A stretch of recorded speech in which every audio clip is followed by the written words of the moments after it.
Hey folks, chilly night across the valley. Temperatures already into the mid-40s in most areas. McAllen, Brownsville, Port Isabel all holding at 50, and the island warmer at 56, but got some 44s, 45s on there. And Future Track suggests that we all drop down to around 40 overnight, a little colder in the west. And I think we might be a degree or two colder than what Future Track is showing here. So count on a cold start to the day tomorrow. Now, will it warm up much? The answer is probably not. During the lunch hour, by 1 o'clock, you're looking at upper 50s. That's it. Probably topping out 61, 62 again like today, maybe a couple degrees warmer than today. By 5 o'clock, we're still in the 50s, though, and then tomorrow evening, back into the 40s we go. And by the time you get to Thursday morning, we're right back down to the low 40s and the upper 30s again. So another night tomorrow night like tonight, mainly clear and cold.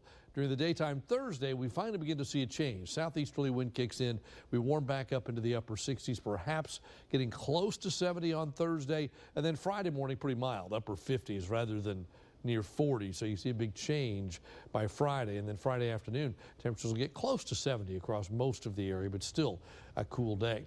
Take a look at the next 7 days. We go almost up to normal, which is 72, but then we drop back down a little bit on Saturday, then work our way back up again by the middle part of next week. Now, most of Texas is clear tonight, just some patchy clouds overhead here as high pressure builds into the region. It moves quickly to the east. By Thursday, it's all the way over the deep south, so that means our southeast wind is back. That's why we begin a warming trend on Thursday. But just as soon as we start that warming trend, a little low is going to develop just offshore, and look how it starts to portray some pretty good rain over parts of South Texas. I think the chance begins on Friday, lasts into Friday night, and then Saturday that chance of rain starts to pull away, and essentially with a low in the Gulf, almost a cool front forms.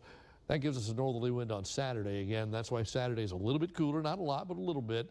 And then by Sunday, we begin the warming process again, but it's a slow process. High pressure builds in for next week. Kind of holds Monday into Tuesday. By the end of Christmas Eve, I think our wind's back out of the southeast again, so we begin a warming trend that will last through Christmas Day. So it looks like a pretty warm Christmas Day and the day after. Rain chances, we don't see anything through Thursday, but we do ramp it up to 70% for Friday night, and then it drops back off again for the weekend. If you put all of the next 7 days in here, you see the 40% during the day, goes up at night, drops back off for Saturday morning. Then after that, we should be dry once again. See, First 1.5 AccuWeather forecast for tonight. Breezy, chilly, a low of about 40. Northerly winds 10 to 15 miles an hour. Then tomorrow, only 62 for a high. A lot of sunshine. That cold start down at 40 takes all day to get to 62 with the north wind at 10 to 20. Here you go. The next 7 days, 62, 68, 69. We drop back a little bit on Saturday and then warm it back up by the middle part of next week. Best chance of rain Friday night. By Christmas Eve and Christmas Day, we should be back in the 70s. That's your updated First 1.5 AccuWeather forecast. We'll be back right after the break.